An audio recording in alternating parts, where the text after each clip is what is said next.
What's going on, guys? So I have a new deck profile for y'all today. This is Mimighouls. I don't know if you've heard about them yet. It was a new TCG exclusive archetype that came from Infinite Forbidden. The deck is very interesting. It has a very unique playstyle, and it's probably the best TCG exclusive archetype to come out since Spirals. This deck actually just won it didn't win, it topped a regional over the weekend in Canada. I think they got like 6th or 7th, which is very impressive for a first wave TCG exclusive archetype. I took it to locals yesterday. I only had one loss, and to be honest, I just kind of threw the deck together yesterday. Didn't really build the extra deck optimally. So I feel like with a little more tweaking with this deck, it can actually be a good contender. And the only loss I had was to Fiendsmith Snake Eyes, which is, kind of expected. But basically, the deck, it revolves around you summoning monsters to your opponent's side of the field and face down defense, and then you have ways of triggering those cards to flip face up, or your opponent just has to do it manually. And then there's one that is a Raigeki, there's one that's a discard a card, and then your opponent draws one, which we're the opponent because it's their monster at that time. And then there's one that makes them banish 3 cards from the top of their deck. And basically, they all come back to us when they use their effects. So it's very unique in that sense. Also, did I mention you can play Dimension Shifter in the deck, which is literally the strongest hand trap in the game. But anyways, guys, let's get right into the deck profile. I hope y'all enjoy it. Be sure to leave a comment if this is a deck that y'all are looking at playing, or maybe you've played it already. Alright, let's get right into it. We'll do the extra deck last, as always, and we'll start off with our main deck. So, first things first, we're going to be doing 3 of the Mimighoul Master. This card is sort of a starter in the deck. It does get you to another Mimighoul monster, and this is basically your boss monster because if you have your field spell up, it's able to get up to like 3,000 attack, so it's pretty big. 3 Dragon, this is your spell and trap searcher of the deck. Very critical to play 3. 3 Mimighoul Archfiend. Typically, you'll be summoning these guys to your opponent's field. This one is a Raigeki on flip, and this one makes your opponent discard a card and get you a free draw. Then we're going to have 1 Mimighoul Cerberus, probably the worst one of the options that we have. It just banishes 3 off the top of your opponent's deck. It comes back to you, and then your opponent cannot target your stuff, target your spells and traps. So it's pretty good, but just the worst of them. Guard Dog, this is not a Mimighoul monster, but the effect is your opponent cannot special summon for the rest of the turn. There's certain plays in the deck where we can get this to our field, and then there's certain situations where we can make it off of another card I'll show you in the deck. But if it resolves, your opponent can't special summon, so you obviously know what that means. It's kind of one of them like instant win cards. 3 Mimighoul Dungeon. This is your best card in the deck. This card literally enables everything. If your opponent controls a face down monster, they cannot normal summon. I mean, simple as that, and they cannot attack with special summon monsters. 3 Mimighoul Maker. This card, it allows for a lot of things. This is another way to get to your guard dog, and it's another way. It just makes them choose which card they want to special summon to their field. And then you get to special summon a Mimighoul from your hand. So there's a lot of cool combos. Like I said, it really thrives on like 2-card combo hands. But the deck is just really good. I mean, it is really good, especially for a first wave TCG exclusive. Then 1 Mimighoul Room. Mimighoul Room is very key to the deck, and I'll probably up this card to 2 because in those grind games you do miss it. So we are running a small Kashtira package. This is optional. You could do hand traps. We're going to be running 2 Fenrir, 1 Unicorn, 1 Birth. I'll probably end up making this 2 and 2 because this deck does have a little trouble OTKing.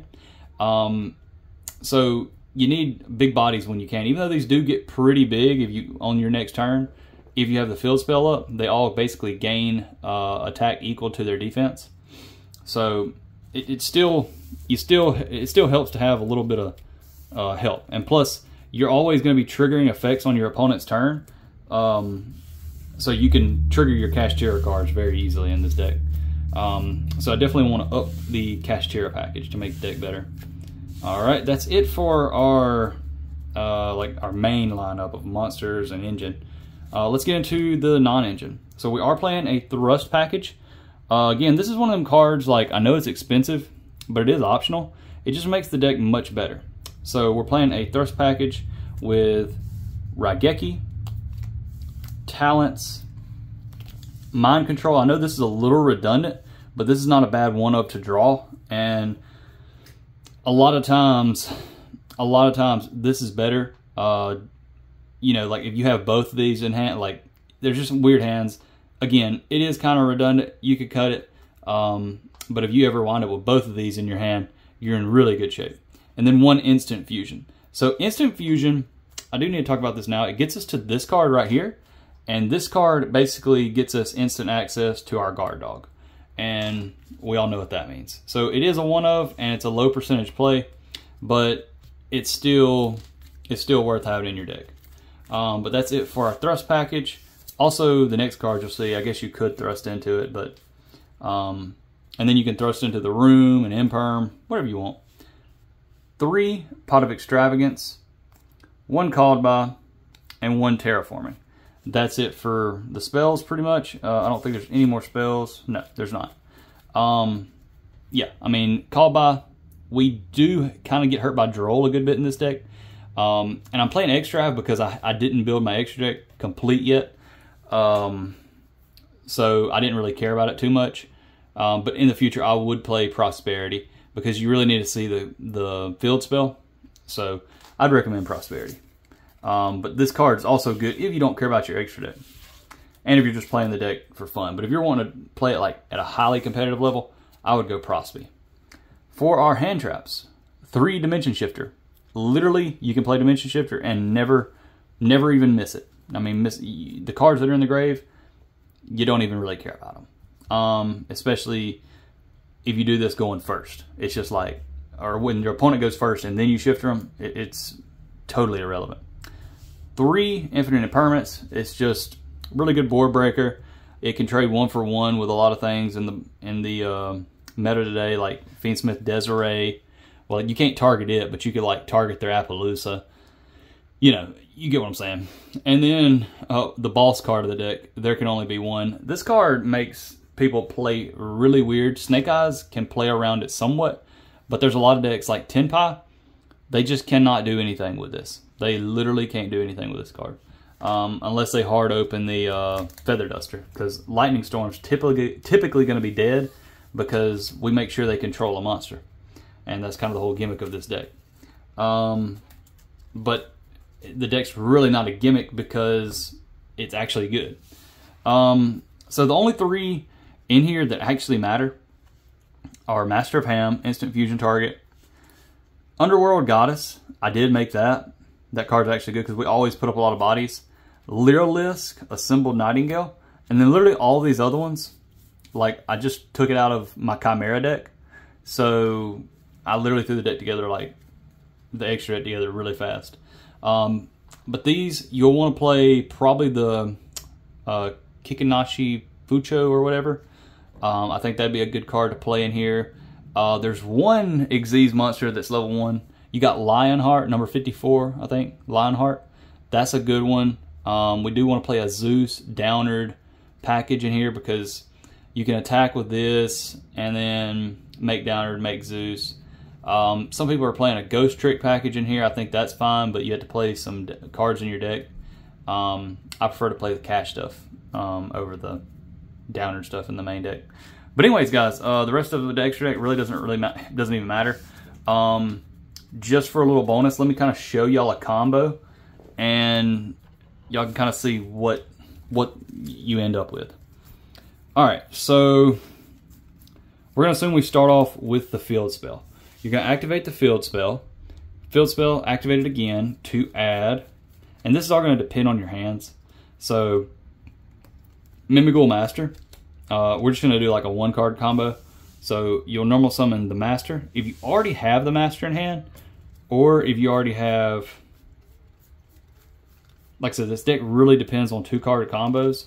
So, if you already have that, this is a different situation. So, but anyway, normally you can just normal summon him, add, in this case we would add the Archfiend. The Archfiend, you'll special it face down to your opponent's side. Just understand that's your opponent's side. Now your opponent, at worst case, is locked out of normal summoning, and then at any time you can flip this face up and make them discard a card, and then you get to draw a card. So it seems really simple, but a better combo is in a situation where, let me show you this. A situation where you already have this and the dungeon, or let's just say you already have the master. Yeah. So we'll use Dungeon's effect to grab the dragon. Okay? You'll normal summon the dragon, dragon effect, grab the maker. Maker effect, you will search out this one if you don't have it, and then if you don't have this one, just search that out. They're going to randomly pick one. Let's just say they pick this one, and then it goes to their field. Then you can special summon a Mimighoul monster. So you can summon the master. Master effect will search out, I like to search out another dragon here. And now, and it just depends on what you're playing against, because keep in mind, if you know they're playing big monsters, they contribute 2 of them, and that kind of sucks. So, but in a lot of cases, you're just going to give them another dragon. So now they're stuck with a Raigeki and a discard, and they for sure cannot normal summon as long as this is up, and as long as they control a set monster. So even if they tribute these by setting, because they can do that, they still won't be able to normal summon to follow up. And then the next turn, and keep in mind this card is going to be at 2,500, and then this card is going to be at 3K. So they're not going to be able to just beat over this by any kind of way. Now, if they have a way to special summon, that's fine too, because as long as they control a set monster, guess what? They can't attack with special summon monsters. So, and you could just give them all 3 of these if you wanted to. That way they for sure always have one. But again, you gotta be careful, and you just gotta know who you're playing against and what you're playing against. Now, this is one reason why I want to play more rooms, because I would like to draw this card more often, because if I have to search this one, you can set this one, and then on their turn you can activate it, and it can basically Book of Moon a card on the field, and you get to special summon one of these. So it doesn't really matter which one you summon in that case, but if you don't have access to Cerberus, you can summon the Cerberus. That way they can't target this, and then you can Book of Moon one of their cards. So it's a really interesting deck, and it doesn't sound like much, but trust me, it's actually good. Like, I didn't really have much faith in this deck, but I played against it before Nats at a little locals, and I got beaten. I was like, what the heck just happened? I have no idea what just happened. So then, you know, I decided to look into the deck a little bit, and I even met a guy at Nats that kind of told me some stuff about it. There's some really cool things you can do with this deck, and you can actually utilize some old flip effect monsters, you know, to the best of their ability. But anyways, guys, thanks for watching. Be sure to like and subscribe, and we'll see you on the next one.